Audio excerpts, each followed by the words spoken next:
Hi friends, நம்ம இன்னைக்கு இந்த வீடியோவில் சாப்டர் 8ல் வர இம்பார்ட்டன்ட் 5 மார்க்ஸ் அண்ட் 2 மார்க்ஸ் பார்க்க போகிறோம். புள்ளியியலும் நிகழ்தகவும் இந்த பாடத்தை பொறுத்த வரைக்கும் மொத்தம் 4 பயிற்சி இருக்குது. அதில் மொதல் 2 பயிற்சி புள்ளியியலுக்கானது, அடுத்த 2 பயிற்சி 8ல் 3 8ல் 4 நிகழ்தகவு வரும். ஸ்லோ லேர்னர்ஸாக இருந்தாலும் சரி, டாப்பர்ஸாக இருந்தாலும் சரி, நிகழ்தகவு அந்த 2 பயிற்சியை கண்டிப்பாக மிஸ் பண்ணிடாதீங்க. ஒரு கொஸ்டின் கூட விடாமல் பார்த்துக்கோங்க, ஓகேவா? நான் இம்பார்ட்டன்ட் கொஸ்டினில் கூட இந்த 2 பயிற்சியிலையும் ஒரு கொஸ்டின் கூட விடாமல் தான் கொடுத்துருக்கேன். ஏன் அப்படின்னா இந்த நிகழ்தகவு ஈஸியான கணக்குகள்னே தெரியுது. அப்போ அதில் ஏன் விடணும்? கண்டிப்பாக அதில் வர 5 மார்க்கும் 2 மார்க்கும் நம்ம அப்படியே வாங்கிடணும். அதனால் நான் இதில் ஒரு கொஸ்டின் கூட விடாமல் தான் இம்பார்ட்டன்ட் கொஸ்டினில் கொடுத்துருக்கேன். அதனால் ஸ்லோ லேர்னர்ஸாக இருந்தாலும் சரி, டாப்பர்ஸாக இருந்தாலும் சரி, கண்டிப்பாக இந்த நிகழ்தகவை படிச்சுக்கோங்க. அதுக்கப்புறம் இந்த புள்ளியியலில் வர இந்த 2 பயிற்சி 8ல் 1 8ல் 2 இதை ஸ்லோ லேர்னர்ஸாக இருந்தீங்க அப்படின்னா அவாய்ட் பண்ணிடுங்க. மற்றவங்க இதை கண்டிப்பாக படிக்கலாம். ஏன் அப்படின்னா இதில் ஈஸியாக தான் இருக்கும். என்ன கால்குலேஷன்ஸ் அதிகமாக இருக்கும். அதனால் டைம் கொஞ்சம் அதிகமாக எடுத்துக்கும். பப்ளிக் எக்ஸாம்லையெல்லாம் நான் டைம் சேவ் பண்ணணும் அப்படின்னு நினைக்கிறவங்க டாப்பர்ஸாகவே இருந்தால் கூட இந்த கணக்குகள்லாம் வந்துச்சுன்னா, இந்த புள்ளியியலில் இருக்கிற கணக்குகள் வந்துச்சுன்னா உங்களால் சாய்ஸில் வேறு சம் எடுக்க முடியும். அப்படின்னா இதை சாய்ஸில் விட்டுட்டு வேறு சம் எடுத்துக்கோங்க. இல்லை நான் நல்லா போட்டுருவேன், எனக்கு இது நல்லா தெரியும், ஈஸியாக சீக்கிரமாக போட்டுருவேங்கிறவங்க கண்டிப்பாக எடுத்துக்கலாம், ஒன்றும் பிரச்சனை இல்லை.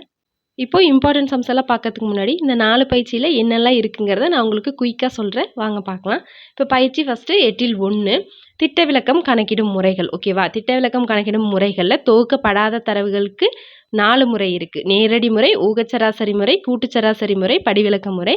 தொகுக்கப்பட்ட தரவுகளுக்கு 3 முறைகள், கூட்டுச்சராசரி, ஊகச்சராசரி, படிவிலக்க முறைன்னு 3 முறைகள் இருக்குது. இதில் இது ஒன்னொன்றுக்கும் வெவ்வேறு ஃபார்முலா இருக்குது. அந்த ஃபார்முலாவை யூஸ் பண்ணி தான் நம்ம டேபிள் எல்லாமே போட்டு கண்டுபிடிப்போம்.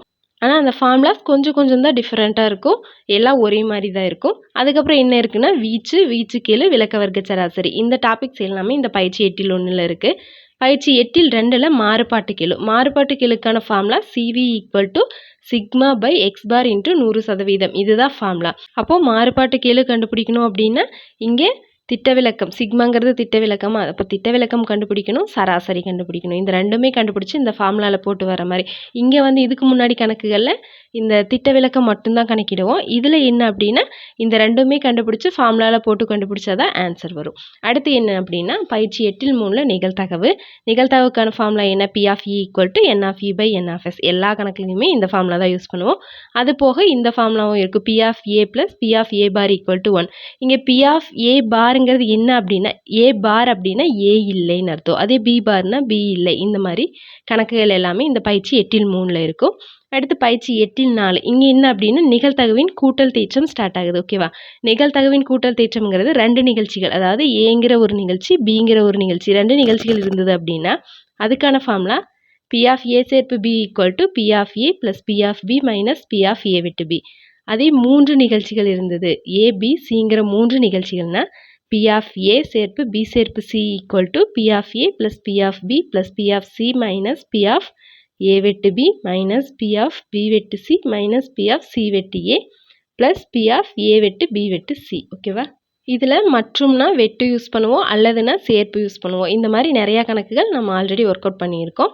இப்போ வாங்க இம்பார்ட்டன்ட் 5 மார்க்ஸ் அண்ட் 2 மார்க்ஸ் பார்க்கலாம். 10th மேக்ஸ் சாப்டர் 8 புள்ளியியலும் நிகழ்தகவும். ஃபஸ்ட்டு 5 மார்க் பார்த்தலாம் பாருங்கள். நோட் எடுத்து நோட் பண்ணி வச்சுக்கோங்க. எடுத்துக்காட்டு 8ல் 19, 8ல் 24, 8ல் 27, 8ல் 29, 8ல் 30. பயிற்சியில் 8ல் 2 5, 8ல் 3 5, 6, 7, 8, 9, 11, 12, 8ல் 4 6, 7, 8, 9, 10, 11, 12, 13, ஓகேவா?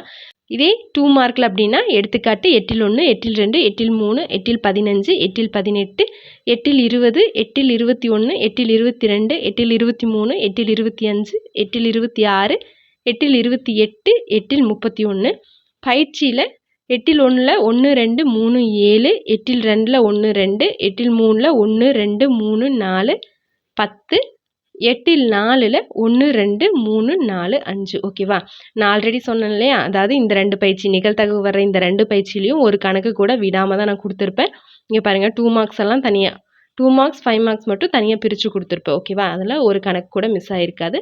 ஸோ பார்த்துக்கோங்க. இதே மாதிரி நிறையா வீடியோஸ் உங்களுக்கு வேணும் அப்படின்னா மறக்காமல் நம்ம சேனலுக்கு லைக் பண்ணிவிட்டு சப்ஸ்கிரைப் பண்ணுங்கள். அப்படியே பெல் ஐக்கன் கொடுத்து வச்சுக்கோங்க. அப்போ தான் நான் வீடியோ போட்டதும் உங்களுக்கு நோட்டிஃபிகேஷனில் வரும். தேங்க்யூ.